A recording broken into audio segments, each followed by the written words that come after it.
بسم الله الرحمن الرحيم. الحمد لله الذي أنزل على عبده الكتاب ولم يجعل له عوجا قيما لينذر بأسا شديدا من لدنه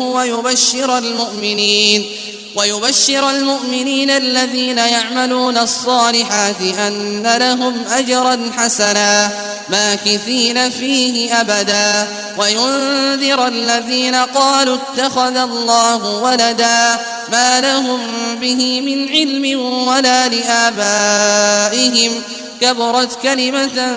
تخرج من أفواههم إن يقولون إلا كذبا فلعلك باخع نفسك على آثارهم إن لم يؤمنوا بهذا الحديث أسفا إنا جعلنا ما على الأرض زينة لها لنبلوهم أيهم أحسن عملا وإنا لجاعلون ما عليها صعيدا جرزا أم حسبت أن أصحاب الكهف والرقيم كانوا من آياتنا عجبا إذ أوى الفتية إلى الكهف فقالوا ربنا آتنا من لدنك رحمة وهيئ لنا من أمرنا رشدا